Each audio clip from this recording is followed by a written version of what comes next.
Now there was something that I seen last night that was very unsettling that I want to show y'all. I want y'all to pay close attention to it first. And then after, I will tell y'all what led to this. And it is crazy. Where are we by? We're just heading south of Beaumont, or north of Beaumont. We're heading north of Beaumont. Yo, where are we going? Just No, this is a... Are you f***ing kidding me? You better not take me anywhere I don't want to go. I want to go into the city. Jeez. Yo, we're not going into the city, are we? No, we're not. Amber decided to plan this trip. The mom was like, no. She had this unsettling feeling about something happening. She just had that feeling, that mama bear feeling that I've been telling y'all about years ago. For the simple fact, the mom had that gut feeling of, nah, you shouldn't really go because you don't really go places and I think something's going to happen to you. Because I highly believe that it's a special gift that moms have. Y'all just able to know when something's bad's gonna happen. Amber decides to plan this trip and she says that I'm not gonna be alone, mom, calm down. I'm gonna be with my friend, and of course she's taking her baby with her. So the three decide to go on this trip, and this was the worst mistake. They end up getting to a motel. They booked the motel that night, but for some reason that night Amber decides to leave. It was assumed that she went to go grab food or hitchhike.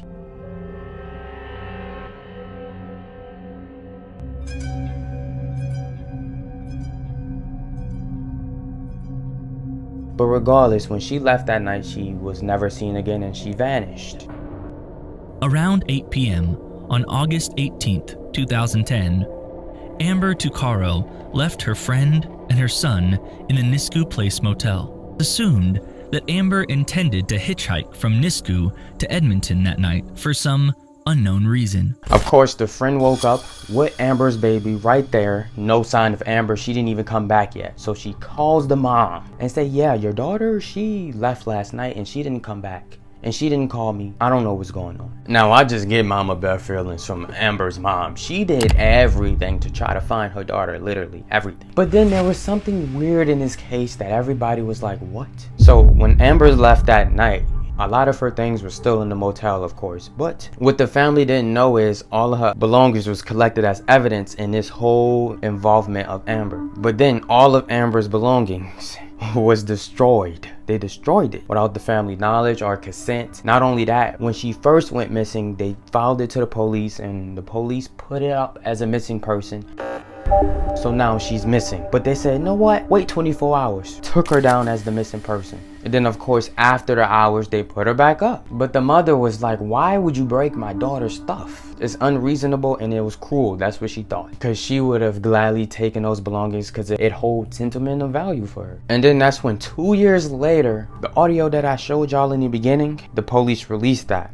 But there is a part that I didn't put that I want y'all to hear. You better not take me anywhere I don't want to go. I want to go into the city. Jeez.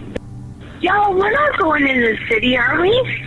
No, we're not. Yes. Then where the f*** these roads going to? 50th Street. 50th Street. Are you sure? Absolutely. Yo, where are we going? 50th Street. 50th Street. 50th Street. East, right? East. Now, at this very last moment, I haven't heard no one say this, but I believe she got caught up with the phone call because they kind of have a tussle if you listen closely.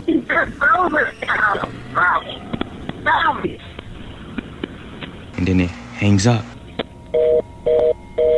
So, when she was saying the location, he done found out she was on the phone. And then his whole route changed. Nobody could find her. It's been 8 years since Amber Tuckeroo went missing after leaving a hotel here in Nisku to catch a ride into Edmonton. The disappearance of murder victim Amber Tuckeroo. After the call ended, Tuckeroo was never seen or heard from again. Now, of course, what she done was very, very smart. She secretly took out her phone. And she's talking, saying where they're going out loud so she can possibly get found. 50th Street. East, right? But that's why everybody assumed she was hitchhiking, because she was with this unknown person. 3 different women then come and say, I know that man and I recognize that voice. And what was weird is that all three of the different ladies gave the same name to the police of the man that they heard in that voice call. Then a month after they released the phone call to the public, this came up. Amber was dead.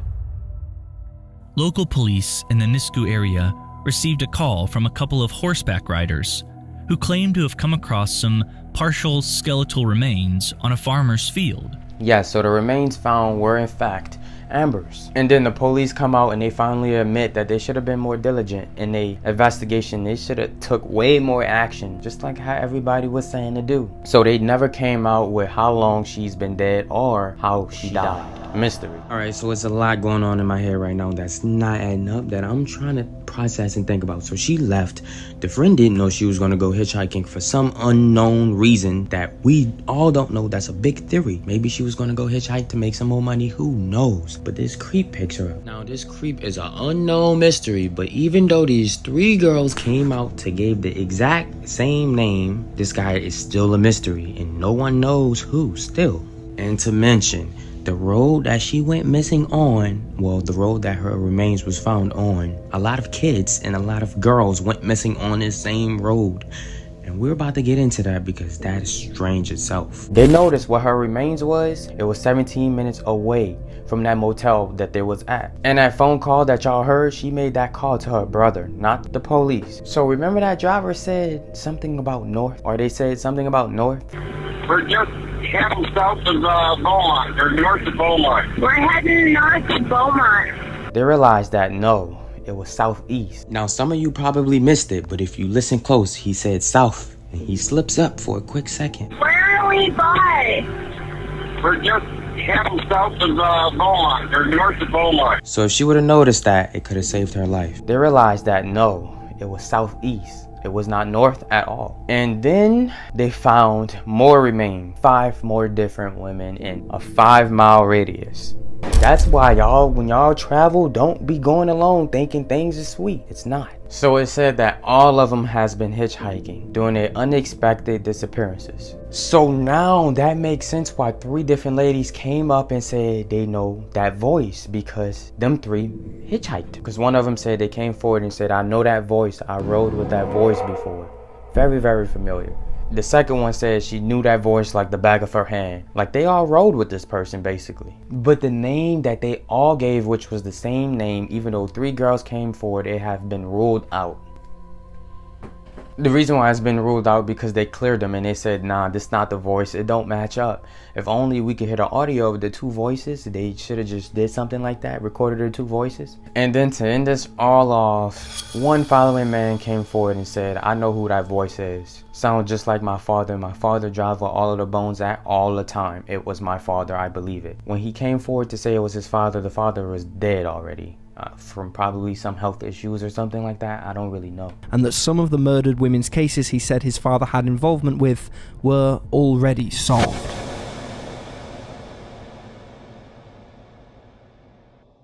This is the missing persons case of Amber Tuckeroo, a 21-year-old female who went missing in August of 2010. What the heck is going on in that area?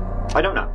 But if you're ever around there, maybe don't hitchhike. They were calling her irresponsible for hitchhiking, for leaving her son behind, which is just horrible. Like, what happened to Amber is not her fault. You know, it's this horrible person that killed her. That's the person to blame, not Amber. Yeah, he's a nice guy. He looks to be about in his 50s, you know, kind of balding, blue eyes. He's wearing a tan corduroy jacket, blue jeans.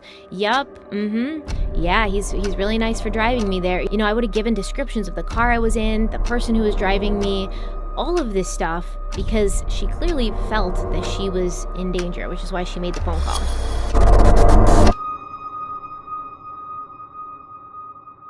Now, of course, that was a couple years ago, but still to this day, of course, girls are going missing. And every picture that you're seeing on this screen right now is the girls who went missing recently. So this ain't no joke. Y'all gotta be careful out here. There's this video I want to show y'all that happened with these 3 girls. It don't have nothing to do with kidnapping. It don't have nothing to do with nothing creepy at all. These girls was lit. They was having fun, having the time of their life, drink driving, and then they wrecked. and died, all 3 of them. The only reason why I want to show y'all this is because I just want y'all to be safe in all aspects. Look how fun they was having before they died. Right before they died. Gatorade, electrolyte. Did I punch you in the face? I don't want to talk about it. I punched her in the face and she punched me back. She's sure she's bad. A good girl can't wait to get with drug dealer.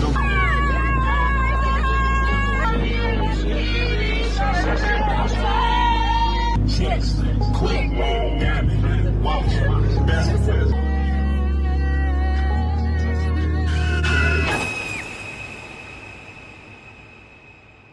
In tragedy, 3 young women were killed and a 4th was seriously hurt in a crash in Bethel Park when the driver lost control and hit a utility pole. Videos posted to Snapchat throughout the night shows the women first at a bar, then driving with an open bottle of liquor in the car. And I'm not saying leave in fear, because we all gotta be lit, we all gotta be turned sometimes. But just sometimes you just gotta think things through. And I had to just come quick and tell y'all that because I don't want nothing to happen to my supporters. I love y'all. Y'all watch me, support me.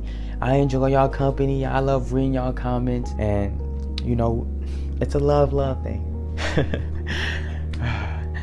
I'm not laughing at that situation. It's just one of them nervous laughs. If you know, you know. I just skirted off in your will. I just skirted off with your bitch.